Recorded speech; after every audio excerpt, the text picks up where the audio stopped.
হরে কৃষ্ণ। সকল বৈষ্ণবের চরণে আমার প্রণাম। ধন্যবাদ যারা জয়েন করেছেন। তো আমরা শ্রীমদ্ ভাগবতমে আছি, প্রথম স্কন্ধে 14 নম্বর অধ্যায়, রাইট? তো আমরা শেষের দিকে আছি, চেষ্টা করবো আজকে শেষ করতে। যারা ছিলেন না গত ক্লাসে তাদের জন্য বলছি, আমরা আজকে 39 নম্বর শ্লোক থেকে পড়বো, 39। তো শুরুতে জয় রাধা মাধবের মঙ্গলাচরণ দিয়ে শুরু করছি। জয় রাধা মাধব কুঞ্জ বিহারী, জয় রাধা মাধব কুঞ্জ বিহারী, জয় গোপীজন বল্লভ গিরিবরধারী, জয় গোপীজন বল্লভ গিরিবরধারী, যশোদানন্দন ব্রজজন রঞ্জন, যশোদানন্দন ব্রজজন রঞ্জন, যমুনা তীরা বনচারী, যমুনা তীরা বনচারী, জয় রাধা মাধব কুঞ্জ বিহারী, জয় রাধা মাধব কুঞ্জ বিহারী, হরে কৃষ্ণ হরে কৃষ্ণ কৃষ্ণ কৃষ্ণ হরে হরে, হরে রাম হরে রাম রাম রাম হরে হরে, জয় প্রভুপাদা প্রভুপাদা প্রভুপাদা, জয় প্রভুপাদা, জয় জয় প্রভুপাদ প্রভুপাদ প্রভুপাদ, জয় জয় প্রভুপাদ। নিতাই গৌরা হরি বল, হরি বল, হরি বল, নিতাই গৌরা হরি বল। ওম অজ্ঞানতিমিরন্ধস্য জ্ঞানাঞ্জনশলাকায় চক্ষুর্মিলিतं येन তস্मै শ্রীগুরুবে নমঃ। শ্রীচৈতন্যমনোভীষ্টাং স্থাপিतं येन ভূতলে স্বয়ং রূপ কदा मह्यं ददाति स्वपदान्तिकं। वन्देऽहं श्रीगुरु श्रीयुतपदकमलं श्रीगुरून् वैष्णवांश्च श्रीरूपं साग्रजातं सहगण रघुनाथान्वितं तं सजीवं साद्वैतं सावधूतं परिजनसहितं कृष्णचैतन्यदेवं শ্রী রাধা কৃষ্ণ পাদান সহগণ ললিতা শ্রী বিশাখান্বিতাংশ্চ।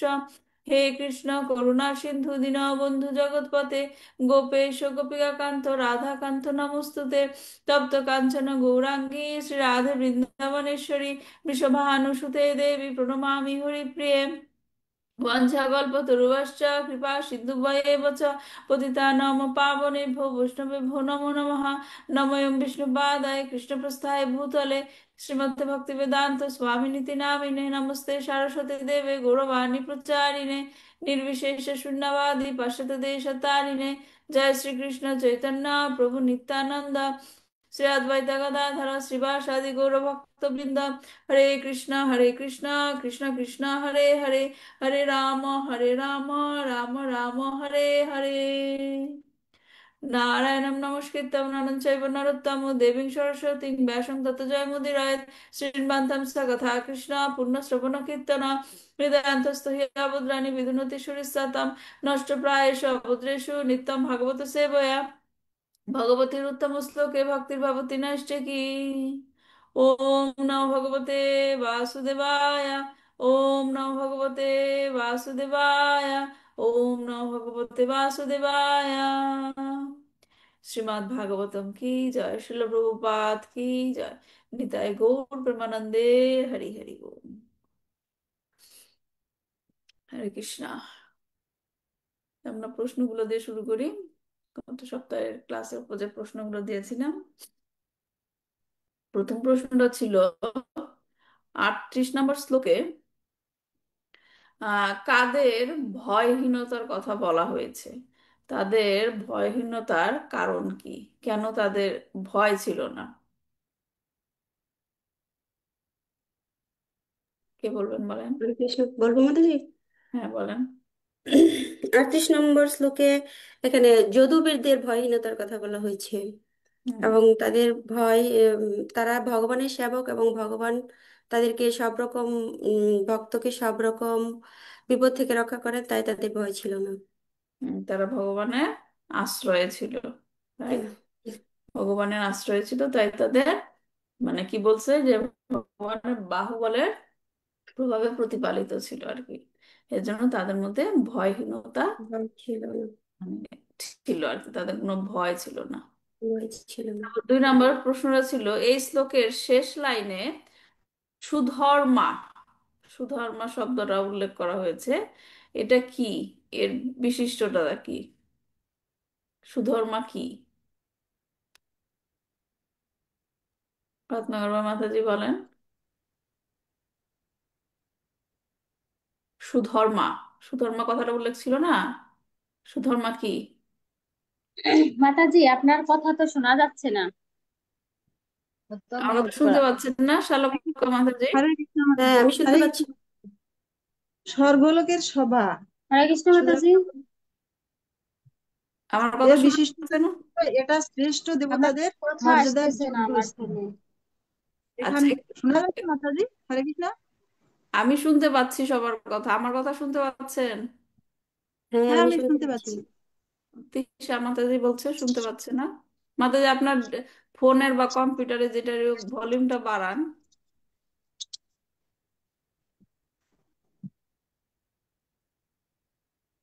আচ্ছা বলেন রত্নগর্ভ মাতাজি, সুধর্মা কি, সুধর্মার বিশিষ্টতা কি?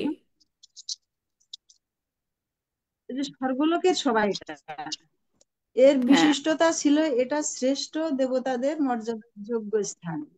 হুম। এখানে প্রবেশের সাথে সাথেই মোহ সব দূরীভূত হতো। হ্যাঁ এখানে কোনো সব, জ্বালা যন্ত্রণা থাকতো না। হ্যাঁ জড়জগতে যে যন্ত্রণাগুলো সেগুলা থাকে না, সেই সুধর্ম, সেই সুধর্মটা কোথায় ছিল? সেটা ছিল স্বর্গলোক। স্বর্গলোক। এটা একটা হ্যাঁ স্বর্গলোকের স্বর্গে। সভা। হ্যাঁ, এবং সেটা কে নিয়ে, কারা নিয়ে আসছে এ দ্বারকাতে? যদুবীররা। যদুবীররা, যদুবীররা নিয়ে আসছে। আচ্ছা ঠিক আছে, তারপর 3 নম্বরটা ছিল এই শ্লোকে, 38 নম্বর শ্লোকে যদুবীরগণ এবং ভগবান শ্রীকৃষ্ণের মধ্যে যে পারস্পরিক আদান প্রদানের কথা উল্লেখ করা হয়েছে তা কি? আদান। দুইটা, আগের দুইটা প্রশ্ন থেকেই উত্তরটা হয়েছে। মানে ভগবান কি করতো যদুবীরদের জন্য, যদুবীরগণরা ভগবানের জন্য কি করতো, কি আদান প্রদান হতো পরস্পরের মধ্যে? হরে কৃষ্ণ, বলবো মাতাজি। বলেন। যাদবেরা পরমেশ্বর ভগবান শ্রীকৃষ্ণের জন্য ব্রহ্মাণ্ডের সব রকমের সুখ স্বাচ্ছন্দ্য এবং সুযোগ সুবিধার আয়োজন করেছিলেন এবং তার বিনিময়ে ভগবান তার সেবকদের রক্ষা করেছিলেন। হুম। এটা হচ্ছে তার বিনিময়। বিনিময়ে না, মানে প্রেমের সম্পর্ক তিনি ছিল। করতেন আর কি। হ্যাঁ ভগবান এবং উম, তারা সুরক্ষিত নিরাপদ হ্যাঁ, ছিল হ্যাঁ, ভগবানের বাহুবলে। মানে এটা হচ্ছে কি, তাদের উদাহরণের মাধ্যমে কি বোঝানো হয়, ভগবান এবং ভক্তের মধ্যে সম্পর্কটা কি থাকে, যে পারস্পরিক একটা আদান প্রদান, অন্য কেউ বুঝতে পারে না কিন্তু ভক্ত এবং ভগবানের মধ্যে এটা একটা বুঝতে ডাইরেক্ট কানেকশন, হ্যাঁ, আদান প্রদান হয়। ঠিক আছে। 4 নম্বর প্রশ্নটা ছিল ভয়ের অবস্থান কোথায় রয়েছে, জড়জগতে না আধ্যাত্মিক জগতে, কেন, বুঝিয়ে বলেন। জড় জড়জগতে। জগৎ। হ্যাঁ, জড়জগতে। জানি, এখন বুঝিয়ে বলেন কেন জড়জগতে ভয় থাকে, আধ্যাত্মিক জগতে থাকে না? আমি বলবো মাতাজি। হ্যাঁ বলেন। কারণ এখানে জন্ম মৃত্যু বার্ধক্য রোগ আছে।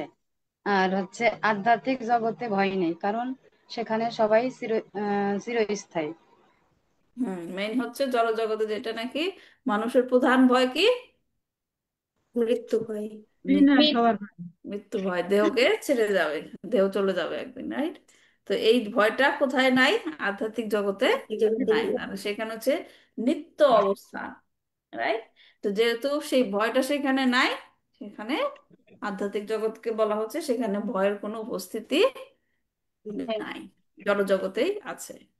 আচ্ছা, 5 নম্বর প্রশ্ন ছিল এই ভয়ের কারণ কি, সেটা বলে দিলাম কেন, রাইট। আপনারাই বললেন। শিল প্রভুপাদের তাৎপর্যে বাঘ, ঘুমন্ত মানুষ এবং জেগে থাকা মানুষের উদাহরণ দিয়ে বুঝিয়ে বলুন। এই যে আমরা বললাম যে জড়জগতে ভয় থাকে এবং ভয়ের কারণটা হচ্ছে এই যে মৃত্যু ভয়, রাইট? তো এটা শিল প্রভুপাদ তাৎপর্যে উদাহরণ দিয়েছেন বাঘ, ঘুমন্ত মানুষ এবং জেগে থাকা মানুষ, রাইট? এই এই উদাহরণটা দিয়ে বুঝিয়ে বলুন কি বুঝেছেন। জীবকে জেগে থাকতে বুঝাইছি। হুম। জীবকে মানে জীব জাগো জাগো একটা বুঝতে যে জীবকে আমাদের জীব জগতে ঘুমন্ত জেগে অবস্থা থেকে জেগে থাকতে বলেছে, রাইট? জেগে থাকতে তো ঘুমন্ত অবস্থাটা কি, জেগে থাকা অবস্থাটা কি? জেগে থাকতে ঘুমন্ত অবস্থাটা কি?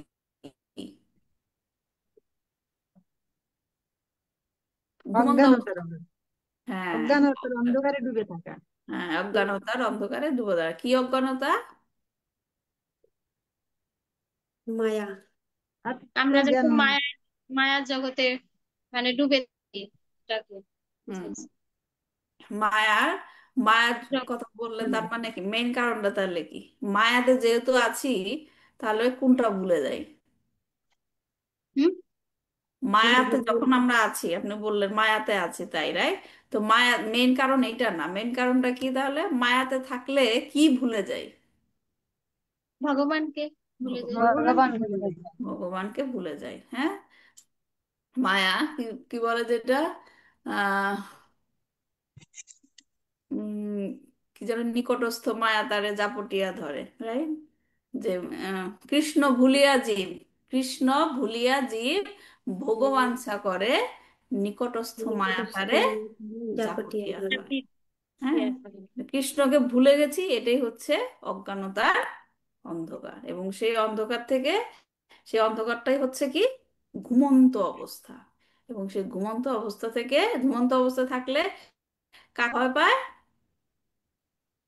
ঘুমের মধ্যে কাকে দেখছে? বাঘ দেখছে। বাঘকে দেখছে। বা হুম। যেহেতু ঘুমিয়ে আছে তাই বাঘকে দেখছে, তাই সে ভয় পাচ্ছে। কিন্তু সে যদি জেগে থাকে তাহলে সে আর বাঘ দেখবে না, ভয়ও সে পাবে না। ভয়ও পাবে না। হ্যাঁ, এজন্য জেগে থাকার কথা বলা হচ্ছে। মানে কি, আমাদের মধ্যে যে কৃষ্ণ ভক্তি আছে, কৃষ্ণ কনসাসনেস, কৃষ্ণ ভাবনামৃত, সেটাকে জাগিয়ে তোলো। হ্যাঁ, জাগিয়ে তোলার কথা বলা হচ্ছে। আচ্ছা, ঠিক আছে তাহলে। ধন্যবাদ সবাইকে প্রশ্নের উত্তরগুলোর জন্য। আমরা এখন 40 নম্বর শ্লোক থেকে পড়বো।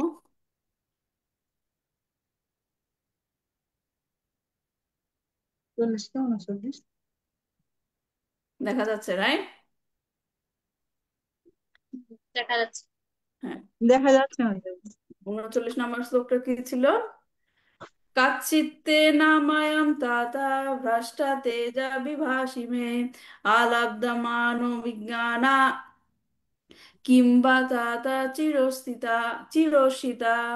কাচ্চিত্তে নামায়াম তাতা ভ্রষ্টা তেজা বিভাসি মে আলব্ধমানো ভাগ্নাতা কিম কিংবা তাতা চিরসিতা।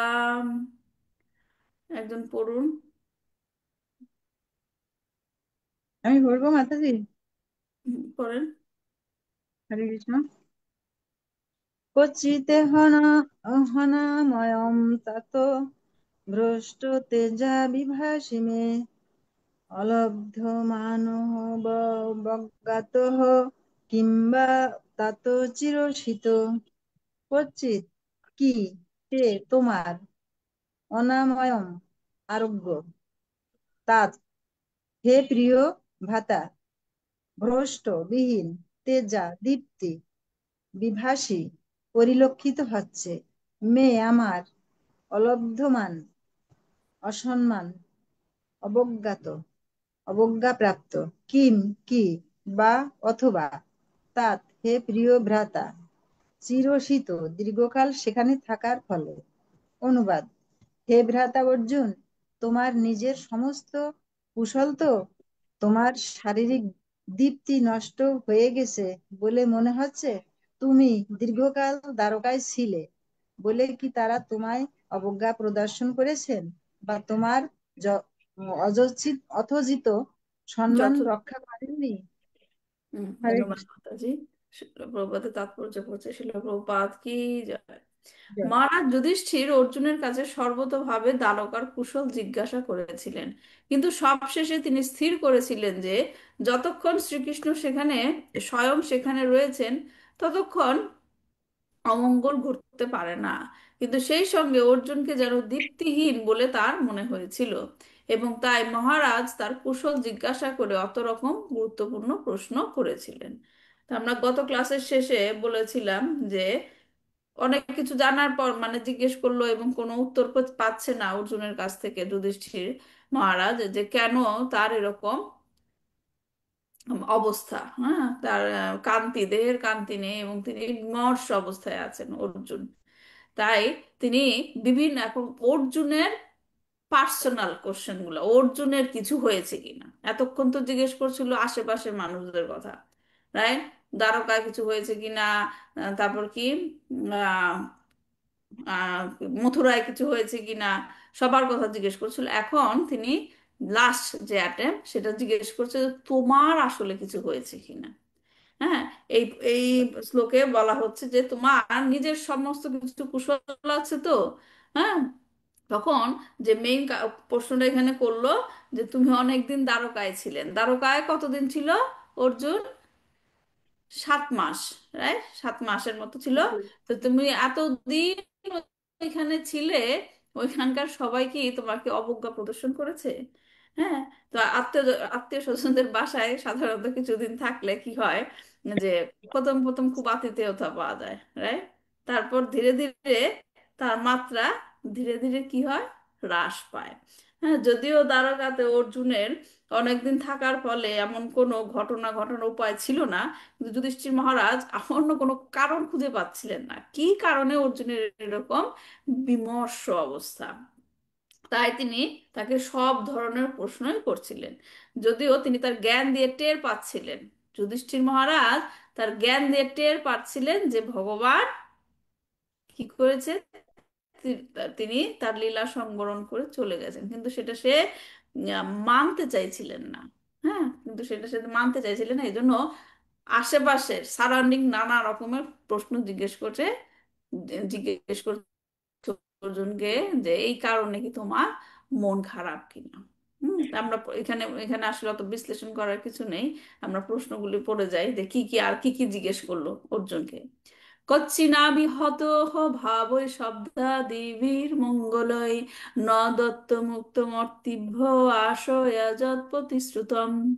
এই শ্লোকে বলছে, কেউ কি তোমাকে অপ্রীতিকর অশুভ কথা বলেছে, কিংবা যে কিছু প্রার্থনা করেছে তুমি তাকে দাক্ষিণ্য দিতে পারোনি, কিংবা কাউকে প্রতিশ্রুতি দিয়ে তুমি কি তা পূর্ণ করতে পারোনি? হ্যাঁ, তো এখানে যে ক্ষত্রিয়, হ্যাঁ তারা তো ক্ষত্রিয় ছিল, রাইট? এখানে যে ক্ষত্রিয় যে ডিউটি, কর্তব্যের কথা তাকে মানে জিজ্ঞেস করছে কি কি কর্তব্য ছিল, কর্তব্য ছিল, মানে ক্ষত্রিয়দের কর্তব্যের কথা বলা হয়েছে। তিনটা প্রশ্ন এখানে করা হয়েছে, যে তোমাকে কি অশুভ বা অপ্রীতিকর কথা কেউ কি বলেছে, অথবা এমন কি হয়েছে যে তোমার কাছে কেউ সাহায্য চেয়েছে কিন্তু তুমি দিতে পারোনি, অথবা তুমি কাউকে প্রতিশ্রুতি দিয়েছো তা তুমি রাখতে পারোনি। হ্যাঁ, নিচের প্রশ্ন দুটা মানে পরের প্রশ্ন দুটো হচ্ছে কি ক্ষত্রিয়ের কর্তব্যের কথা বলা হয়েছে। তাৎপর্য ছিল প্রভুপাদ বলছে যে অভাবগ্রস্ত মানুষ কখনো বা অর্থের প্রত্যাশী হয়ে ক্ষত্রিয় বা ধনী ব্যক্তির কাছে যায়। ক্ষত্রিয় বা ধনী ব্যক্তির কাছে দান ভিক্ষা করা হলে তাদের কর্তব্য হচ্ছে স্থান কাল পাত্র বিবেচনা করে দান করা। গুরুত্বপূর্ণ কথা, যে খালি দান চাইলে যে দান দিতে হবে তা না, এটা কি স্থান কাল পাত্র বিচার করে দান করা। তারা যদি তা করতে সক্ষম না হন তাহলে তাদের সেই বিচ্যুতির জন্য তাদের বিশেষ দুঃখিত হওয়া উচিত। তেমনি কাউকে দান করার প্রতিশ্রুতি দেওয়া হলে সেই প্রতিশ্রুতি রক্ষা করা কর্তব্য। এই সমস্ত অক্ষমতাগুলি কখনো বা অনুতাপের কারণ হয় এবং লোকে তখন তাদের সমালোচনা করতে পারে। যুধিষ্ঠির মহারাজ মনে করেছিলেন যে এই ধরনের অক্ষমতা হয়তো অর্জুনের এরকম মনস্তাপের কারণ হতে পারে। তাহলে এখানে যে বলা হচ্ছে যে ক্ষত্রিয় কি করে রক্ষা করে, রাইট? ক্ষত্রিয় শব্দটার অর্থ ছিল প্রভুপাদ ব্যাখ্যা করেছেন, ক্ষত্রিয় ওয়ার্ডটা যদি আমরা ভাগ করি, খ মানে সা, কে এস এ, এটার মানে হচ্ছে কি রক্ষা, মানে সরি ক্ষতি, ক্ষয়ক্ষতি বলে না, ক্ষয়ক্ষতি, সেরকম ক্ষয় মানে ক্ষত্রিয়ের খ হচ্ছে কি ক্ষতি। আর ত্রিয়, ত্রিয় কথাটা এসেছে কোথা থেকে? ত্রায়তে, ত্রায়তে মানে কি রক্ষা করা। তার মানে ক্ষত্রিয় কারা? যারা নাকি অন্যদেরকে ক্ষতির হাত থেকে রক্ষা করে। হ্যাঁ, এরা হচ্ছে ক্ষত্রিয়। তো এখন যুধিষ্ঠির মহারাজ জিজ্ঞেস করছে যে তুমি এমন কি কোনো ঘটনা ঘটেছে যে তুমি কাউকে সুরক্ষা প্রদান করতে পারো নাই, অথবা প্রতিশ্রুতি দিয়ে রাখতে পারো নাই? সেটা জিজ্ঞেস করছে, ক্ষত্রিয়ের যে ধর্ম সেটা পালন করতে গিয়ে তুমি অক্ষম হয়েছো। এখন শিল প্রভুপাদ তাৎপর্যে একটা বিশেষ কথা বলেছেন, যে দান করা। দান করা কি? স্থান কাল পাত্র, এটা কি মানে যেটা বলা হয়েছে, স্থান কাল পাত্র বিবেচনা করে দান করতে হবে। হ্যাঁ, যে ক্ষত্রিয়দের যারা নাকি দান বা সুরক্ষা পেতে চায় তাদেরকে দেওয়া, সেটা হচ্ছে ক্ষত্রিয়দের কর্তব্য। হ্যাঁ, এই যে দান করা ভক্তের গুণাবলীর মধ্যে পড়ে, এটা রূপ গোস্বামী উপদাশ্রামৃততে বলেছে। পাণ্ডবেরা, যুধিষ্ঠির মহারাজ একজন রাজা, রাইট? যুধিষ্ঠির মহারাজ একজন রাজা, কিন্তু তাকে কি বলা হয়? রাজর্ষি। যুধিষ্ঠির মহারাজকে কি বলা হয়? রাজর্ষি। রাজর্ষি মানে কি? রাজর্ষি মানে কি বলেন? রাজর্ষি মানে রাজা রাজা এবং এবং হুম, আবার বলেন। রাজা এবং ঋষি একসাথে। হ্যাঁ, রাজা এবং ঋষি একসাথে মানে কি? মানে কি রাজা এবং ঋষি একসাথে মানে কি? রাজা হয়েও যিনি ঋষি। ঋষি ঋষি কারা? ঋষি ঋষি কারা? ঋষি হচ্ছেন যারা ত্যাগী, হ্যাঁ, সংসার। ঋষি হচ্ছে যাদের মধ্যে কি ভগবানের জ্ঞান আছে, রাইট? ভগবান সম্বন্ধে জানেন, এবং সেটা তারা কি করেন, অন্যকেও সাহায্য করেন। ঋষি, ঋষিদের কাছে এই জন্য বলে না, ঋষিদের সংস্পর্শ থাকলে ভগবানের, ভগবান সম্বন্ধে জানা যায়, ভগবান সম্বন্ধে ভক্তি ডেভেলপ হয়, রাইট? তো এখন এই যে যুধিষ্ঠির মহারাজ, তিনি রাজা ছিলেন, রাজা হিসেবে তার কর্তব্য কি ছিল? সকলকে রক্ষা করে রাখা, ম্যাটেরিয়াল জিনিসের কথা যদি চিন্তা করেন, ম্যাটেরিয়ালি সবাইকে, তার যে রাজ্যের প্রজাদেরকে রক্ষা করে রাখা, সকল রকমের ভয় বিপদ থেকে রক্ষা করে রাখা, এবং সেই সাথে সাথে তার এটাও সে দায়িত্ব পালন করত যে সবাইকে ভগবানের কাছে ফিরে যেতে হবে, তাদেরকে সেই রূপে সাহায্য করা। তার মানে এটা কি স্পিরিচুয়াল লেভেলের সাহায্য, হেল্প করা, গাইড করা, রাইট? তো এখন যুধিষ্ঠির মহারাজের মধ্যে কি ছিল? সবই এই দুটো জিনিসই বর্তমান ছিল। যেমন ধরেন ধৃতরাষ্ট্র রাজা ছিল, ধৃতরাষ্ট্র কি রাজর্ষি ছিল? ছিল রাজর্ষি ধৃতরাষ্ট্র? না, রাইট? কারণ তিনি তার প্রজাগণদের ভগবানের কাছে পৌঁছে যাওয়ার জন্য কি করে নাই, সাহায্য করে নাই, তাদেরকে সেরকম ভাবে গাইড করে নাই। তার মানে তিনি রাজর্ষি ছিলেন না। কিন্তু এই যে যুধিষ্ঠির মহারাজ এবং পাণ্ডবদেরও বলা হয় যে তারা, কারণ তারা একই লেভেলে ছিল, রাইট? তারা হচ্ছে কি তাহলে রাজর্ষি। তার মানে তারা এরকম ভাবে সুরক্ষা দিয়ে রাখতো।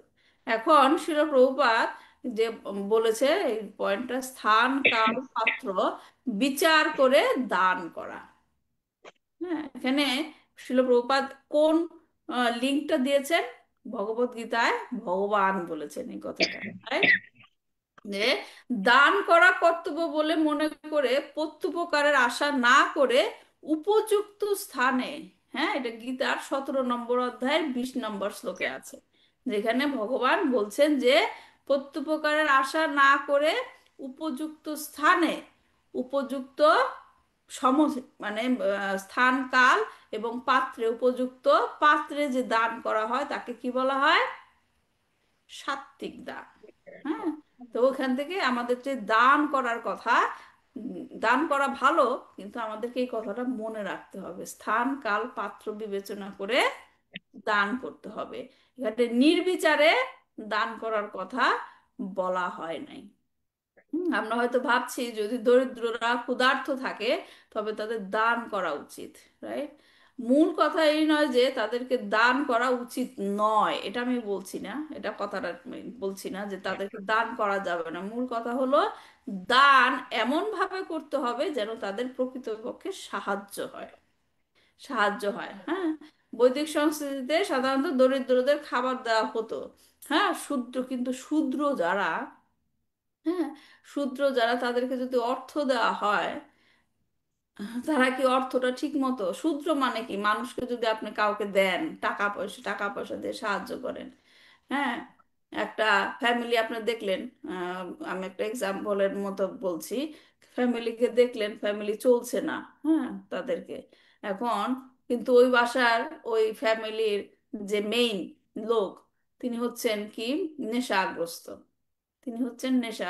এখন তাকে যদি আপনি টাকা দেন যে সংসার চালানোর জন্য, সেই ব্যক্তি কি সংসার চালাবে নাকি সেই টাকা দিয়ে নেশা করবে? নেশা করবে। নেশা করবে। তাহলে কি আমরা তাকে সাহায্য করছি? না। সাহায্য করছি না। তার মানে তাদেরকে প্রকৃত, তাদেরকে টাকা দিয়ে আমি তাদেরকে আরো অধপতনে ফেলছি, রাইট? এমন এরকম আমার ঘটনা এরকম ঘটেছিল আমি যখন ছোট ছিলাম, মানে স্কুলে যেতাম আর কি। তখন সাধারণত আমাদের যেটা হতো আর কি, বাবা টাকা দিত টিফিনে কেনার জন্য, রাইট? তো কিছু কিছু টাকা আমি জমাতাম এরকম ভাবে, এটা হয় সবারই হতো, মানে পার্সোনাল কিছু জিনিস কেনার জন্য আমরা এরকম টাকা জমাতাম, রাইট? তো আমি যখন স্কুল থেকে বাসায় এসেছিলাম, তখন এক লোক এসে ভিক্ষা চাইছিল আর কি বাসাতে। তো আমার খুব খারাপ লেগেছিল। তো আমি যে জমানো টাকাটা তাকে দিয়ে দিয়েছিলাম, যে তার লাগবে টাকাটা দিয়ে দিয়েছিলাম। তো আমার দাদা যে ছিল, আমার ভাই যে ছিল, সে যখন দেখলো, পরে এসে আমাকে খুব বকা দিচ্ছিল যে টাকাটা এরকম ভাবে দিলি কেন। আমি বললাম, তার দরকার ছিল তাই দিয়েছি। কিন্তু তোমার দাদা বললো যে সে হচ্ছে একটা নেশাখোর, তোর কাছ থেকে মিথ্যা কথা বলে টাকা নিয়েছে, পরে গিয়ে সে নেশা করবে আর কি। তো দেখেন, আমি তো কি বলে এটাকে, আবেগের বশবর্তী হয়ে টাকাটা দিয়েছিলাম, রাইট? কিন্তু তাকে আমি প্রকৃতপক্ষে ক্ষতিতে ফেলেছিলাম, রাইট? তিনি গিয়ে আবার সে নেশা করবে, জিনিস কিনবে। তো এটা এর জন্যই স্থান কাল পাত্র বিবেচনা করে দান করতে হবে কাউকে।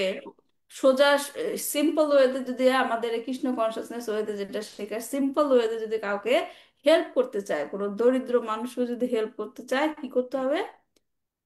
তাদেরকে প্রসাদ বিতরণ করো, রাইট? খাওয়ার কষ্টটাই তো বড় কষ্ট, রাইট? তো প্রসাদ বিতরণ করো। তো সেখানে আমাদের যখন কাউকে কোনো আমরা উপকার করতে যাব, আমাদের এরকম স্থান কাল পাত্র বিবেচনা করতে হবে, যেন আমাদের সাহায্যটা কি হয়, অপব্যবহার না হয়, অপব্যবহার না হয়। আমি কোথাও কোনো দান দিচ্ছি, সেটা আসলে কোথায় ব্যয় হচ্ছে সেটা জানার অধিকার আমার আছে, রাইট? সেটা জানার অধিকার আমার আছে, সেইভাবে দান দিতে হবে।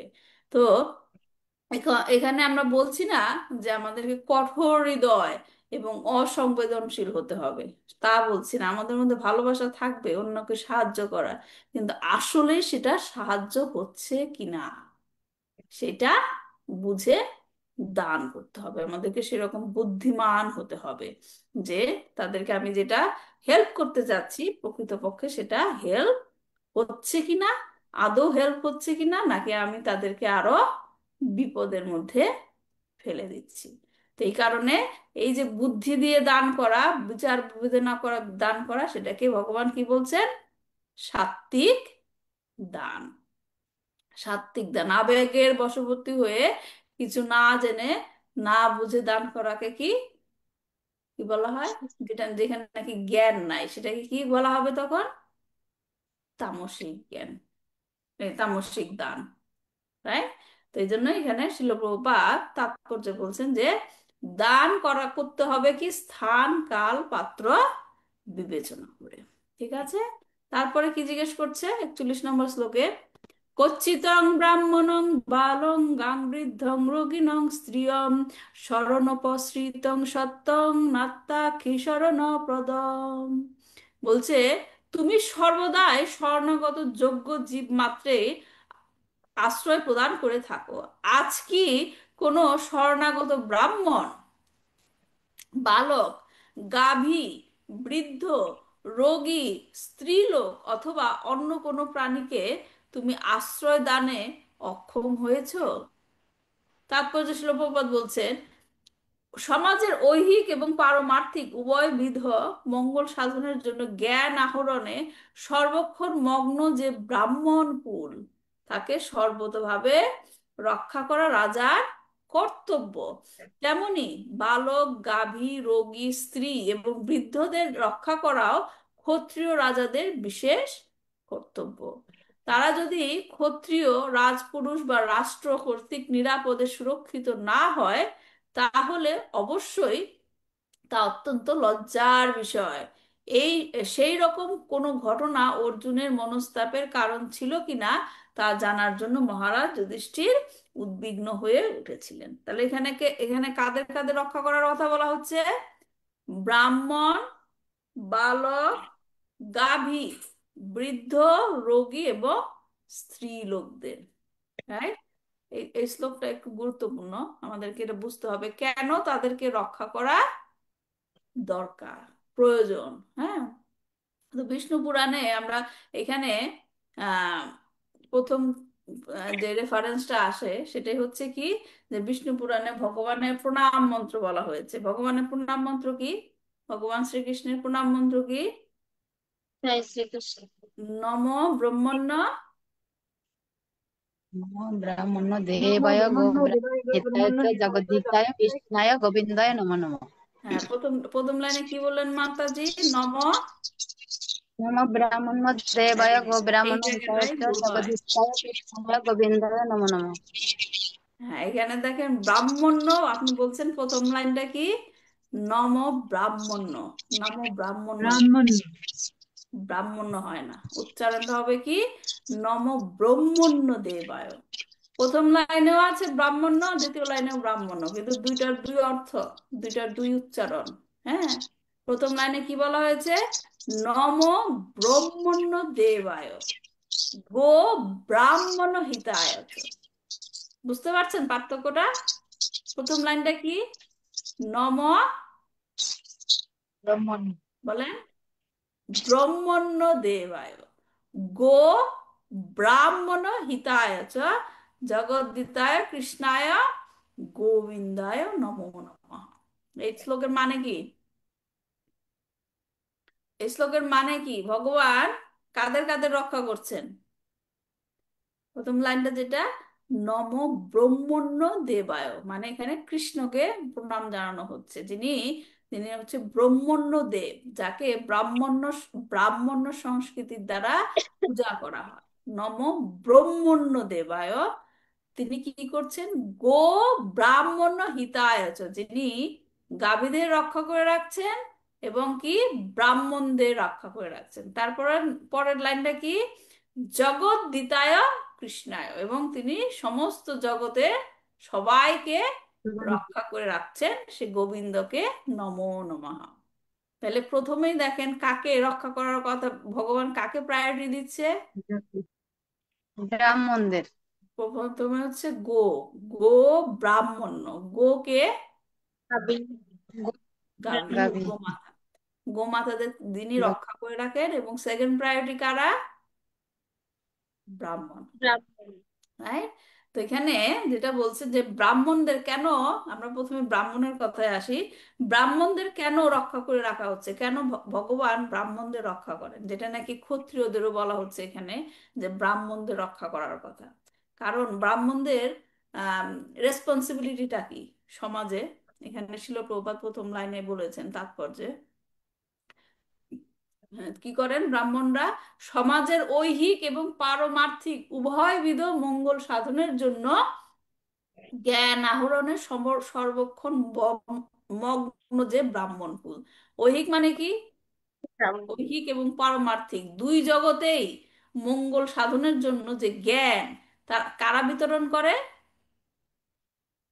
ব্রাহ্মণরা। হ্যাঁ, কারণ তারা হচ্ছে কি, ব্রাহ্মণরা ব্রাহ্মণরা। হচ্ছে সমাজে আলো দেখাচ্ছেন। সমাজে আলো, এখান থেকে আমরা শিক্ষণীয় যে আমরা অনেকেই বলি যে ব্রাহ্মণ দীক্ষিত হয়ে গেছি, ব্রাহ্মণ নিয়ে, কিন্তু ব্রাহ্মণদের আসলে রেসপন্সিবিলিটি আছে অনেক। হ্যাঁ, শুধুমাত্র ব্রাহ্মণ থ্রেড করলেই হয় না, ব্রাহ্মণ আর গায়ত্রী মন্ত্র জপ করলেই হবে না। ব্রাহ্মণদের রেসপন্সিবিলিটি আছে অনেক।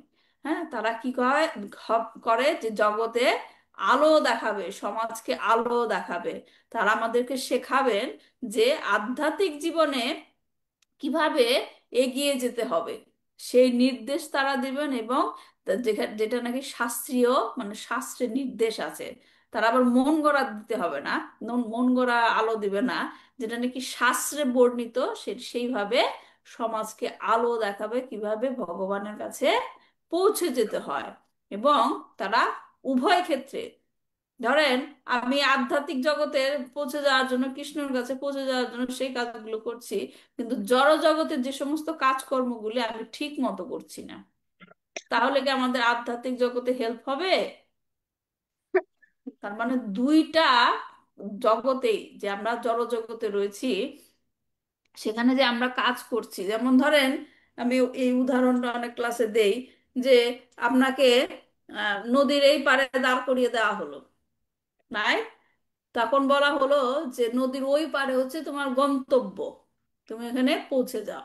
আর এখানে একটা নৌকা দিয়েছি, বৈঠা দিয়েছি, সেই নৌকা দিয়ে তুমি সেইখানে পৌঁছে যাও। এখন সেইখানে নৌকা পেলেন, বৈঠা পেলেন, তার তার তার মানে কি আপনি পৌঁছে যাবেন ওই ওই পারে? ওই পারে পৌঁছাতে হলে আপনাকে কি করতে হবে? চেষ্টা করতে হবে। কি চেষ্টা? নৌকা ওই যে চালানো জানতে হবে। চালানো। হ্যাঁ, নৌকাটা চালানো শিখতে হবে, এবং নৌকাটা চালিয়ে সেই ওই পারে যেতে হবে। নৌকা আর বইটা নিয়ে দাঁড়িয়ে থাকলে হবে? হবে না। না। এই যে নৌকা চালানো শেখা এবং নৌকা চালিয়ে যাওয়া, এটাই হচ্ছে এই জড়জগতে আমাদের কাজ। হ্যাঁ, এই যে নদীটার কথা বললাম, এই নদীটা হচ্ছে কি এই ভবসাগর।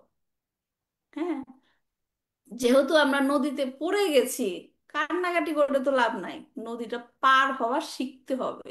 কিভাবে আমরা পার হব, পার হয়ে আমাদের সেই গন্তব্যে পৌঁছে যেতে পারবো, রাইট? তার মানে আমাদের নৌকাটা চালানো শিখতে হবে এবং চালাতে হবে, শিখতে হবে এবং চালাতে হবে। তার মানে আমরা জড়জগতে পড়ে আছি, জড়জগতের আমাদের কর্মকাণ্ডগুলো সেরকম ভাবে আমাদের করতে হবে, যাতে আমরা সেই নদীটা পার হয়ে সে ওই পারে, যে আমাদের গন্তব্য ভগবান রয়েছেন, সেখানে পৌঁছে যেতে পারবো। তার মানে আমার দুইটা জিনিস এইখানে, রাইট? আমার যে আকাঙ্ক্ষা, আমি ওইখানে পৌঁছাবই, রাইট, সেটার জন্য একটা কাজ। আর এই নদীটা আমি পার হব, সেটা একটা কাজ। দুইটাকে আমার করতে হবে, তবেই না আমি আমার গন্তব্যে পৌঁছাতে পারবো। এখন আমি নদীতে নৌকা চালাতে বললে আমি খালি এদিক যাচ্ছি, ওই দিক যাচ্ছি, ওইখানে একটা সুন্দর জায়গা আছে সেখানে চলে গেলাম, অন্য নৌকাটা ঠিক মতো চালাতে পারলাম না, নৌকাটা ডুবিয়েই ফেললাম, তাহলে কি আর ভগবানের কাছে পৌঁছাতে পারবো, নদী পার হতে পারবো? তো এই যে কর্মকাণ্ডগুলা, যে এই দিক ওদিক, মানে ভ্রান্ত জিনিসের প্রতি ডিস্ট্রাক্ট হওয়া, এটাই হচ্ছে আমাদের জড় জগতে আমরা চলছি কিভাবে। ডিটারমিনেশন থাকতে হবে ওইদিকে, আমি ওই দিকেই যাব, নৌকাটা আমি ওই দিকেই নিয়ে যাব। এটাই হচ্ছে কি জড় জগতে আমাদের কাজ। আমাদের এই জড় জগতে চলতে গেলে অনেক রকমের ডিস্ট্রাকশন আসবে, কিন্তু আমরা সেগুলাকে কি করব? ওভারলুক করে, হ্যাঁ, আমরা ওভারলুক করে ওই সেইখানে পৌঁছে যাওয়ার জন্য নৌকাটাকে সেদিকে নিয়ে যাব। তো এই যে জিনিসগুলা, নৌকা চালানো, নৌকাটা চালিয়ে নিয়ে যেতে হবে, নৌকা চালানোর সময় অন্য কিছুর দিকে আকর্ষণ হওয়া যাবে না, এগুলাই কি, কে শেখায় আমাদের এই জ্ঞানটা আমাদের সমাজে? ব্রাহ্মণরা। ব্রাহ্মণেরা। এই জ্ঞান তাদের দিতে হবে সমাজকে, এটা হচ্ছে তাদের মেইন রেসপন্সিবিলিটি। হুম। তো এর অর্থ হলো আধ্যাত্মিক অগ্রগতির সাথে সাথে জড় জগতে অগ্রগতিতে কিভাবে কাজ করতে হবে তারা আমাদেরকে শেখায়। এখন কেউ বলতে পারে যে আমাদের তো জড় জগতে অনেক উন্নতি, রাইট? কি দরকার আধ্যাত্মিক জগতে আমরা কিভাবে যাব না যাব, সেগুলা করে কি লাভ? আমরা তো জড় জগতে উন্নতি করছি, রাইট? তো সেটা হচ্ছে ভুল ধারণা। কেননা শ্রীমদ্ ভাগবতমে বলা হয়েছে যে জড় সভ্যতা তার প্রকৃতির গর্বে, প্রগতির গর্বে অনেক গর্বিত, কিন্তু প্রকৃতপক্ষে সেই যে মানে উন্নতি, সে প্রগতি, সেটা কি মস্তকহীন শরীরের মতো অর্থহীন। মস্তকহীন শরীরের মতো অর্থহীন। কি বললাম কথাটা? যে আমি জড়জগতে অনেক উন্নতি সাধন করলাম, এটা ওইটা এটা ওইটা, কিন্তু আমি যদি ভগবানের কাজই না করি তাহলে সেটা কিসের সমান হবে? মাথাবিহীন। মস্তকহীন শরীর। হ্যাঁ, মাথাবিহীন শরীরের মতো। কৃষ্ণ ভক্তি বিনা পরমেশ্বর ভগবান শ্রীবিষ্ণুকে বাদ দিয়ে যে সভ্যতা, তার যতই উন্নত বলে মনে হোক না কেন, তা সম্পূর্ণই মূল্যহীন। ঠিক আছে? এটা আমি পার্পর থেকে, তাৎপর্য থেকে পড়ছি, যেটা শ্রীমদ্ ভাগবতমের চতুর্থ স্কন্ধের সপ্তম অধ্যায় 36 নম্বর শ্লোকের পার্পটে মানে তাৎপর্যে শিল প্রভুপাদ লিখেছেন।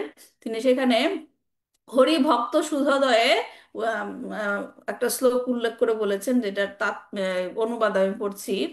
যখন কোনো আত্মীয় বা বন্ধুর মৃত্যু হয়, বিশেষ করে নিম্ন শ্রেণীর লোকদের মধ্যে, তখন মৃতদেহটিকে খুব সুন্দর করে সাজানো হয়। মৃতদেহটিকে সুন্দরভাবে বস্ত্র ও অলংকারে সজ্জিত সেই মৃতদেহটিকে শোভাযাত্রা করে নিয়ে যাওয়া হয়। এইভাবে মৃতদেহটিকে সাজাবার কোনো অর্থ হয় না, কারণ সেই দেহটি থেকে প্রাণ কি পূর্বেই চলে গিয়েছে। তো এইরকম আমরা জড়জগতের অনেক উন্নতি হয়েছে, অনেক উন্নতি সেই সেই দিকে থেকে থাকলে এবং ভগবানের কাজ যদি না করি, তাহলে সেটা কি হবে? এই মৃতদেহকে অলংকার দিয়ে সাজানোর মতোই হবে, রাইট? এজন্য আমাদের কি, হ্যাঁ, আমাদের জড়জগতে সুখ স্বাচ্ছন্দ্যে থাকতে গেলে উন্নতির প্রয়োজন, কিন্তু আমাদের লক্ষ্যকে ভুলে গিয়ে নয়। লক্ষ্যকে ভুলে গিয়ে নয়। যেমন অর্জুন ভগবান শ্রীকৃষ্ণের যখন অন্তর্ধান করলেন, তখন অর্জুন বলেছেন যে পূর্বের রাজারা যার প্রভাবে আমার কাছে মস্তক অবনত করতেন, আজ সেই ধনুক, সেই বাণ, সেই রথ এবং সেই অশ্ব সমস্তই আছে। আমিও সেই রথী আছি, কিন্তু যেমন বিবিধ মন্ত্র উচ্চারণ পূর্বক ভস্মে ঘৃত আহুতি প্রদানের কোনো ফল হয় না, জাদুর প্রভাবে সৃষ্ট ধন সম্পদ সঞ্চয়ে কোনো লাভ হয় না, অথবা উর্বর ভূমিতে বীজ বপন করলে কোনো ফল উৎপন্ন হয় না, তেমনি শ্রীকৃষ্ণের বিরহে ক্ষণিকের মধ্যেই আমার এই ধনুক কি হয়ে গেছে? অকর্মণ্য হয়ে গেছে। সবই আছে, ধনুক আছে, আমার সবকিছুই আছে, রথও আছে, আমিও আছি, কিন্তু কে নাই? কৃষ্ণ নাই। তাই আমার এই ধনুক এখন কি হয়ে গেছে? অকর্মণ্য। তার মানে সবকিছু উন্নতি আছে, কিন্তু সেখানে যদি কৃষ্ণকে রাখা না হয়, তাহলে কি হবে? সবকিছুই অর্থহীন। তো এই যে জ্ঞানগুলো শাস্ত্রে আছে, এটা আমাদেরকে কে কে ব্যাখ্যা করে বোঝাবে? যারা ব্রাহ্মণ। হ্যাঁ, তো শ্রীমদ্ ভাগবতমে বর্ণিত আছে ব্রাহ্মণরা হচ্ছে ভগবানের মুখ। মুখের থেকে হ্যাঁ, ব্রাহ্মণরা হচ্ছে ভগবানের মুখ, ক্ষত্রিয়রা হচ্ছে ভগবানের স্কন্ধ। বাহু, বৈশ্যরা হচ্ছে তার জঙ্ঘা, এবং শূদ্ররা হচ্ছে তার চরণ। পদযুগ। রাইট? আমি যখন এটা পড়ছিলাম, তখন আমার মনে হচ্ছিল আমার শূদ্র হওয়াই ভালো, আমি তো ভগবানের চরণে থাকবো। রাইট? প্রকৃতপক্ষে এখন এই জড়জগতে সবাই শূদ্র, রাইট? ভগবানের শ্রীচরণে থাকে, মানে থাকার তার উপযোগী। তো প্রকৃতপক্ষে কেউই ভগবান থেকে ভিন্ন নয়। স্বরূপত দেহের মুখ বা পা দেহ থেকে অভিন্ন, কিন্তু গুণগতভাবে মস্তক পা থেকে অধিক গুরুত্বপূর্ণ। কিন্তু সেই সঙ্গে মুখ, পা, হাত, জঙ্ঘা সবই শরীরের অঙ্গ। তো যাই হোক, যে ভগবানের, আমাদের যে বর্ণাশ্রম ধর্মের কথা ভগবান গীতাতে বলেছেন, 4টা বর্ণ সবই ভগবানের দেহের অংশ, কাউকে বাদ দিয়েই নয়। কিন্তু মুখ যে ব্রাহ্মণ, তার কি দায়িত্বটা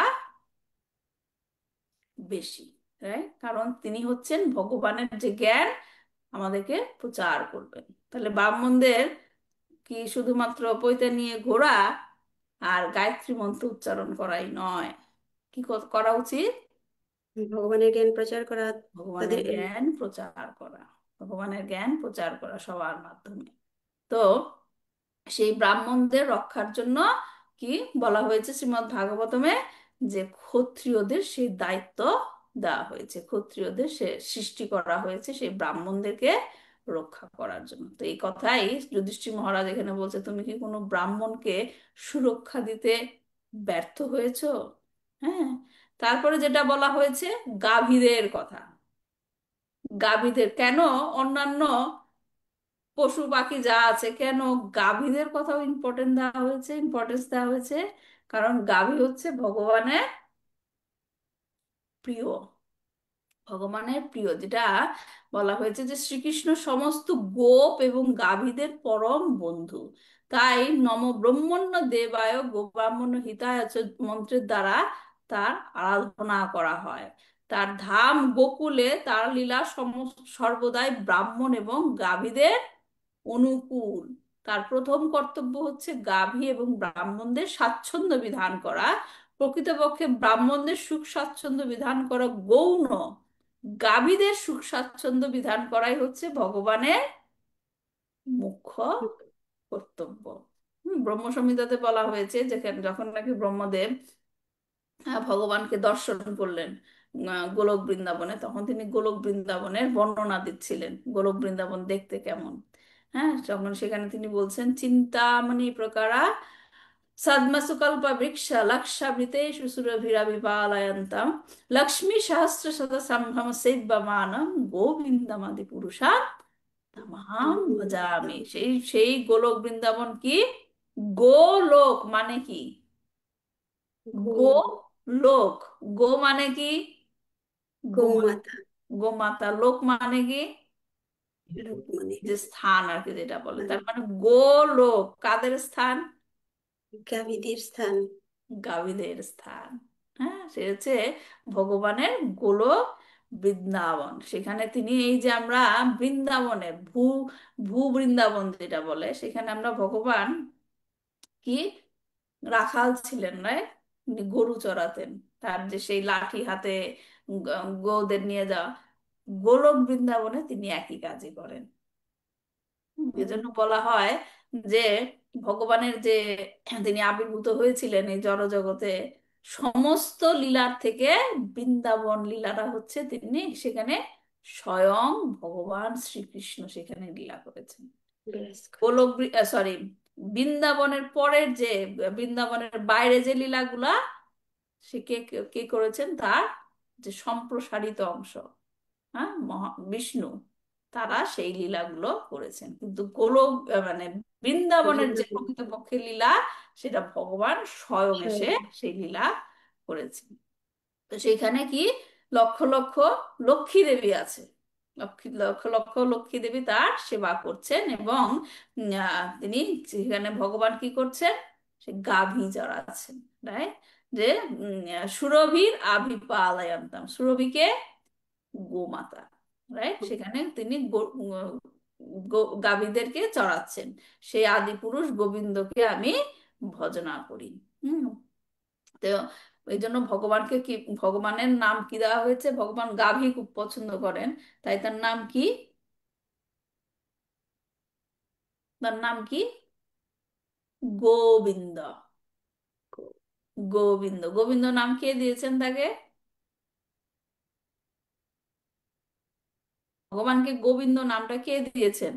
এর আগে বলেছিলাম ক্লাসে। অর্জুন। আহ, অর্জুন কোত্থেকে আসবে? না মাতাজি, ওই যে, মাতা সুরভি দিয়েছিলেন। মাতা সুরভি, মাতা সুরভি দিয়েছিলেন। কখন দিয়েছিলেন? গোবিন্দ নামটা? এটা গোবর্ধন লীলার সময় দিয়েছিলেন, সমস্ত গরু যখন ওই গোবর্ধনের নিচে আশ্রয় গ্রহণ করছিলেন তখন আর কি। হ্যাঁ, মানে গোবর্ধন লীলার পর পরে আর কি, যখন নাকি ইন্দ্র এসে ক্ষমা চাইলো, তখন ইন্দ্র আসতে সাহস পাচ্ছিল না। তা তিনি তখন কাকে নিয়ে এসেছিলেন? সুরভি মাতাকে। সুরভি মাতাকে নিয়ে এসেছিলেন, এবং সুরভি মাতা তাকে, যেহেতু তিনি গো মাতাদের রক্ষা করেছিলেন, এবং তিনি তখন তার দুধ দিয়ে তাকে অভিষেক করালেন ভগবানকে, এবং তার নাম দিলেন কি? গোবিন্দ। গোবিন্দ। গোবিন্দ। তো এই যে গোমাতার কথা ভগবান শ্রীকৃষ্ণ স্বয়ং শ্রী উদ্ধবকে বলেছেন, যে তিনি উদ্ধবকে বুঝাচ্ছিলেন যে কেমন কেমন করে ভগবানকে ভজনা করা যায়, কেমন কেমন করে ভগবানকে পূজা করা যায়। তো বিভিন্ন উপায় তিনি বলছিলেন, তার মধ্যে একটা বলছিলেন যে ব্রাহ্মণেরা অনাহুত হলেও অতিথির মতোই তাদের শ্রদ্ধা করা, শ্রদ্ধা সহকারে অভ্যর্থনা জানিয়ে তাদের মাধ্যমেও আমাকে পূজা করা চলে, ব্রাহ্মণদের মধ্য দিয়ে। গাভীদের তৃণ এবং অন্যান্য শস্যাদি সহ তাদের সন্তুষ্টি এবং সুস্বাস্থ্যের উদ্দেশ্যে উপকরণাদি প্রদানের মাধ্যমেও তাদের মাঝেও আমাকে পূজা করা চলে। গাভীদেরকে পূজা করার মাধ্যমেও ভগবানকে পূজা করলে তিনি সেটা গ্রহণ করেন। আর একটা ইন্টারেস্টিং জিনিস, যে চৈতন্য মহাপ্রভু তিনি বলেছেন যে গোপ গৃহে জন্ম ছিল গাভীরও রাখাল, সেই পূর্ণ হইলা গেবে ব্রাহ্মণ ছাওয়াল। তাকে বলা হয়েছিল তার পূর্বজন্মে তিনি কি ছিলেন। চৈতন্য মহাপ্রভুকে তাকে জিজ্ঞেস করা হয়েছিল তিনি পূর্বজন্মে কি ছিলেন।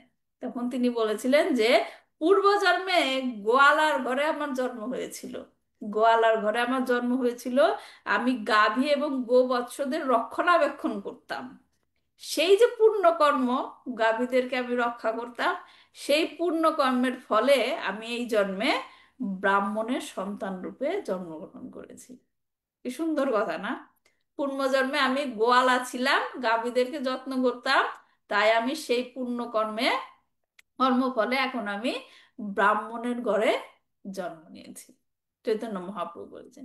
তো বলা হয় যে আরেকটা জিনিস, এটা আমি একটা ক্লাসে শুনলাম, ইন্টারেস্টিং জিনিস, আমি কখনো জানতাম না, জিনিসটা জানলাম যে আগে থেকেই জানতাম যে গোমাতার মধ্যে হচ্ছে সমস্ত দেব দেবী অবস্থান করে, রাইট? সমস্ত দেব দেবী বলে যে 30 কোটি দেবতা গোমাতার মধ্যে অবস্থান করে।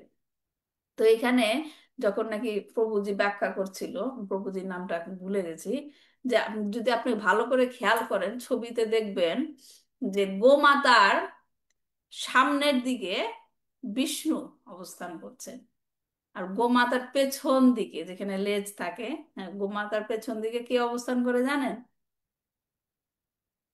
ছবি দেখলে বোঝা যাবে, লক্ষ্মী দেবী।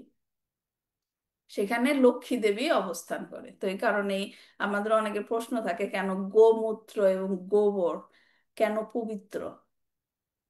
কারণ সেই গোমাতার পশ্চাৎ দিকে লক্ষ্মী দেবীর অবস্থান। এবং এটা সুন্দর একটা লীলা আছে, যে আহবিলাম নামক একটা মন্দির আছে যেখানে নরসিংহদেবের পূজা করা হয়, যেখানে নাকি নরসিংহদেব আবির্ভূত হয়েছিলেন। তো সেইখানে প্রতিদিন এক গোমাতাকে ভগবানের দর্শন করতে নিয়ে যাওয়া হয় মন্দিরে। আমি সেই ক্লাস থেকেই বলছি, প্রভুজি ব্যাখ্যা করছিল। তো ওইখানে গোমাতাকে মন্দিরে প্রবেশ করানোর সাথে সাথেই সে গোমাতা পেছন দিকে ঘুরে যায়, মানে ভগবানের দিকে মুখ না করে ভগবানের দিকে পিছনটা দেয়। কেন বলেন তো?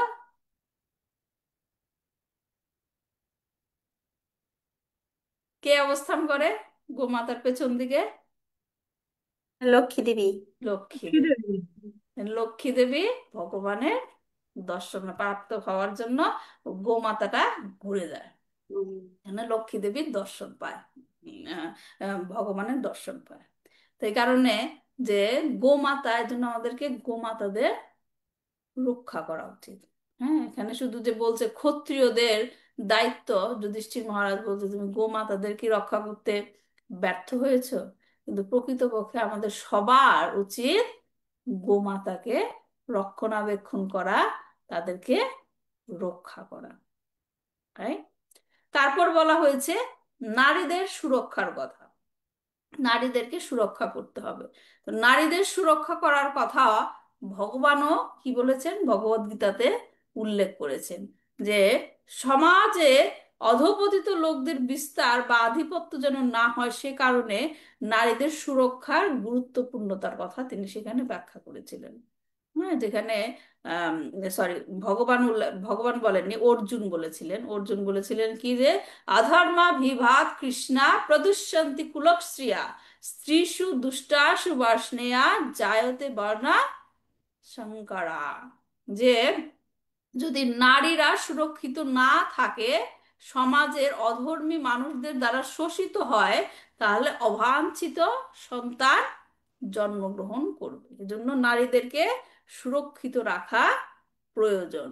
তো এইখানে যে বর্ণ সংকর, বর্ণ, এই ভার্সটা, এই শ্লোকটা নিয়ে অনেকের মধ্যে যে দ্বিমত আছে যে কেন নারীদের নারীদের কথা এরকম ভাবে উল্লেখ করা হলো, নারীদের সুরক্ষার প্রয়োজন। হ্যাঁ, এবং এখানে যে বলা হয়েছে বর্ণ সংকর, বর্ণ সংকর মানে কি, আমি আর 2-3 মিনিটের মধ্যে ক্লাস শেষ করব। তো বর্ণ সংকর মানে কি, যেটার অর্থ হচ্ছে অবাঞ্ছিত সন্তান। অবাঞ্ছিত সন্তান, তো আজকাল মানুষ মনে করে যে আমরা সন্তান নেওয়ার চেষ্টা করেছিলাম যে খুব তাড়াতাড়ি যেন আমাদের সন্তান না হয়, কিন্তু অনিচ্ছা সত্ত্বেও আমরা প্রেগনেন্ট হয়ে পড়েছি। হ্যাঁ, কিন্তু সেই সন্তানকে কি অবাঞ্ছিত সন্তান বলা যায়? এখানে যে অর্জুন বলছেন বর্ণ সংকর, অবাঞ্ছিত সন্তান, কাদেরকে বলছে? এরকম ভাবে আমি যদি কোনো প্ল্যান ছাড়া প্রেগনেন্ট হয়ে পড়ি, সেই সন্তানকে কি অবাঞ্ছিত বলছে? অবাঞ্ছিত সন্তান কাদেরকে বলা হচ্ছে, এই জিনিসটা অনেকে ভুল ব্যাখ্যা করে, বুঝতে পারে না। কিন্তু অর্জুন আসলে কাদেরকে অবাঞ্ছিত সন্তান বলছেন? সন্তান কি কখনো অবাঞ্ছিত হয়? মার কাছে হয়, মা বাবার না। কাছে অবাঞ্ছিত, কিন্তু অর্জুন এখানে বলছে অবাঞ্ছিত সন্তান হয় যদি নারীদেরকে আমরা সুরক্ষা করে না রাখি। হ্যাঁ, আসলে এটা সে 5,000 বছর আগে যখন অর্জুন এটা বলছিল, তাদের প্রেক্ষাপট বা চিন্তা ভাবনা এটি ছিল না। অবাঞ্ছিত সন্তান মানে হচ্ছে ডিগ্রেডেড কনসাসনেস, মানে কি, যে নিম্ন চেতনা, অধঃপতিত মানসিকতার সন্তানদের বোঝানো হয়েছে। প্রত্যেকটা জন্মই কি আহ, পবিত্র, রাইট? কিন্তু এখানে যখন নাকি অবাঞ্ছিত কথাটা বলছে, সেটা হচ্ছে কি মানসিকতা, নিম্ন মানসিকতার কথা, নিম্ন চেতনা, নিম্ন চেতনার কথা বলা হচ্ছে। তাহলে তাই সন্তানের জন্ম কিভাবে হয় তা কেবল জড় বিজ্ঞান নয়, এখানে বিজ্ঞানের দৃষ্টিকোণ থেকে দেখতে গেলে একটা সন্তানের জন্ম প্রক্রিয়া আসলে আশ্চর্যজনক। হ্যাঁ, কিভাবে একজন নারী গর্ভধারণ করে, কিভাবে ভ্রূণ বৃদ্ধি পায় এবং কিভাবে সন্তানের জন্ম হয়, এবং কিভাবে আমাদের মতো একটি ছোট, মানে একটা ছোট দেহ, কোষ থেকে, হ্যাঁ, কোষ থেকে ধীরে ধীরে ধীরে ধীরে একটা মানুষ বড় হয়, সেটা আসলেই কি মানে অলৌকিকের মতো মনে হয় না? কিন্তু এই একটি অলৌকিক ঘটনা যা কেবল ঈশ্বর করতে পারেন, এবং তিনি বারবার এটা করেন। কিন্তু সেই সাথে সাথে গুরুত্বপূর্ণ বিষয়টি আমাদের খেয়াল রাখতে হবে, যেটা অর্জুন এখানে বলার চেষ্টা করছেন, সন্তান জন্মের আগে যে মা বাবার মিলন হয়, তাদের মানসিকতাটা কেমন। আমাদের এর জন্য বলা হয় যে গর্ভধারণ সংস্কার করা হয়, রাইট? আমাদের ইসকনে শেখানো হয় যে আমরা যখন কেউ সন্তান নেওয়ার কথা পরিকল্পনা করে, তাদেরকে মালা করতে হয়, রাইট? তাহলে কি আমাদের যে মানসিকতাটা, সেটা খুব গুরুত্বপূর্ণ। হ্যাঁ, একটা শিশুর চেতনা যখন সে গর্ভধারণ করে মা, তাদের শিশুর যে কনসাসনেস, এটা হচ্ছে মা বাবার মিলনের উপর নির্ভর করে। মা বাবার মিলনের সময় যে মানসিকতাটা, সে মানসিকতাটা কেমন, সেটার উপর নির্ভর করে। বৈদিক শাস্ত্রে বলা হয়েছে যে মা যখন গর্ভধারণ করে তখন যে ধরনের আত্মা গর্ভে প্রবেশ করে তা কিছু কিছু বিষয়ের উপর নির্ভর করে। তা হলো মা এবং বাবার, মাতা পিতার চেতনা, কনসাসনেসটা। এবং তারা যদি সম্পূর্ণরূপে রজগুণে থাকে, তমগুণে থাকে, অথবা সত্ত্বগুণে থাকে, তাহলে যে গর্ভধারণ করেছে যে সন্তান, সেও সেই রকমের গুণ প্রাপ্ত হবে। সেও সেই রকমের গুণ প্রাপ্ত হবে। তাহলে যদি নিম্ন চেতনার আত্মারা আবির্ভূত হয় তাহলে তাদের নিয়ন্ত্রণ করা খুব কঠিন হয়। তাই এখানে নারীদের সুরক্ষার কথা বলা হয়েছে যখন নারীরা এক্সপ্লয়েড হয়, শোষিত হয় কারণ তারা নারীর ইচ্ছার বিরুদ্ধে, নারীর ইচ্ছার বিরুদ্ধে যখন সে নারী শোষিত হয় এবং সে শোষণের পর সে যদি গর্ভবতী হয়, তাহলে সেই সন্তানটাও, হ্যাঁ, সেই শোষণের সময় যে মানসিকতাটা ছিল, সেই সন্তানটাও সেরকম মানসিকতা, সেই চেতনাটা প্রাপ্ত হবে। তো সেই সন্তানদেরকে বলা হচ্ছে, সেই যে মানসিকতা, সেদেরকে বলা হচ্ছে কি বর্ণ সংকর, অবাঞ্ছিত সন্তান। তো এইরকম যদি বর্ণ সংকরে ভরে যায়, কৃষ্ণ ভাবনামৃত গড়ে তোলা কঠিন হয়। তখন সমাজে কি হবে? সমাজ অধঃপতিত হবে। হ্যাঁ, তাহলে মূল কারণটা আমরা কোথায় দেখতে পাচ্ছি? যে নারীদের যদি সুরক্ষা প্রদান করা না হয় তাহলে এই রকমের বিপর্যয় পরিস্থিতি সৃষ্টি হতে পারে। বোঝা যাচ্ছে কথাটা?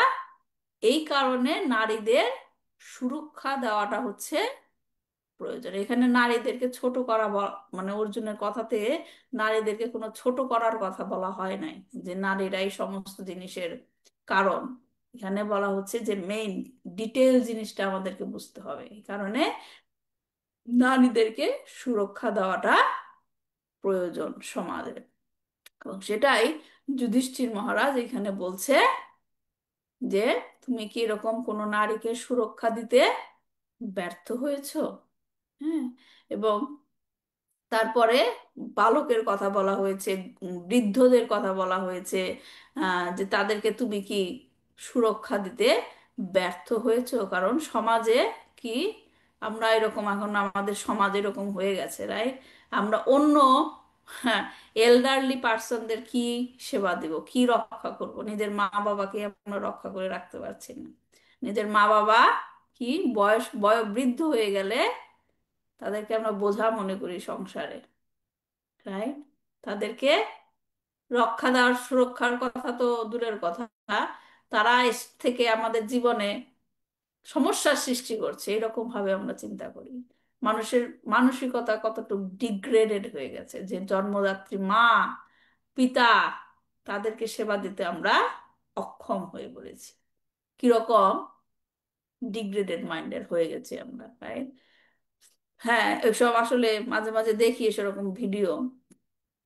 আমার নিজের মাও নেই আমার কাছে, তো এখন নেই দেখি হয়তো বা বুঝতে পারি, হ্যাঁ, যে মা কি জিনিস, রাইট? তো এরকম আমাদের হয়ে গেছে, এখন সমাজটা এরকম হয়ে গেছে, নিজের মা বাবাকেই আমরা যত্ন করতে পারি না, তো অন্য বৃদ্ধদের আমরা কি যত্ন করবো, রাইট? তো এই কথাগুলো এখানে শ্লোকের মধ্যে বলা হয়েছে, কিন্তু অনেক গভীর মিনিং, রাইট? যে আমাদেরকে রক্ষা করা প্রয়োজন কাদের কাদের? ব্রাহ্মণদের অবস্থান খুব গুরুত্বপূর্ণ। হ্যাঁ, একাধারে ব্রাহ্মণদের যেমন রক্ষা করা আমাদের দরকার, ব্রাহ্মণদেরও নিজেদের বোঝা উচিত তাদের কি দায়িত্ব, কিভাবে সমাজে তাদেরকে জ্ঞান প্রচার করা খুব দরকার। ব্রাহ্মণদের রক্ষা করা, গাভীদের রক্ষা করা, বৃদ্ধদের রক্ষা করা, স্ত্রী লোকদের রক্ষা করা। যদিও এখানে অর্জুনের কথা বলা হচ্ছে, ক্ষত্রিয়দের, কিন্তু আমাদের সবারই এইরকম ভাবে মানসিকতা তৈরি করা উচিত যে সমাজে তাদেরকে রক্ষা করে রাখা উচিত। হ্যাঁ, কারণ তারা কি গো ব্রাহ্মণ্য হিতায় চ, হ্যাঁ, ভগবানের খুব প্রিয় গাভী এবং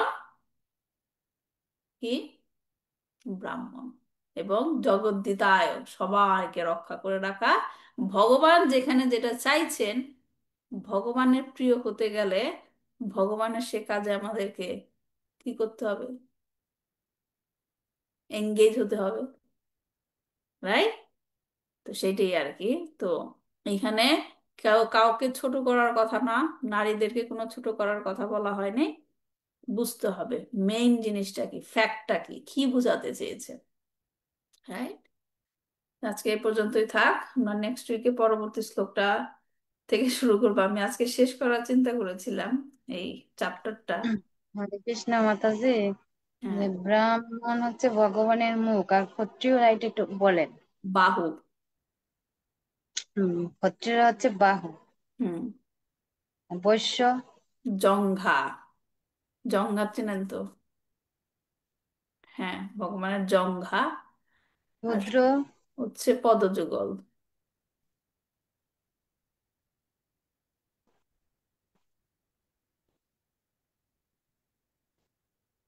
ঠিক আছে। ঠিক আছে। হুম।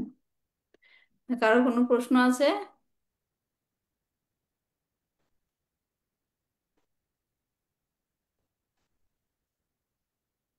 কারো কোনো প্রশ্ন না থাকলে আমরা শেষ করছি। কালকে দেখা হবে চৈতন্য চরিতামৃত ক্লাসে। ভালো থাকবেন সবাই, এবং নেক্সট উইকে ভাগবতম ক্লাস নিয়ে আবার ফিরে আসবো। আপনিও वाञ्छाकल्पतरुभ्यश्च कृपा सिन्धुभैव च पतितानां पावनेभ्यो वैष्णवेभ्यो नमो नमः। श्रीमद् भागवतम की जय, श्रील प्रभुपाद की जय, निताई गौर प्रेमानंदे। हरि हरि।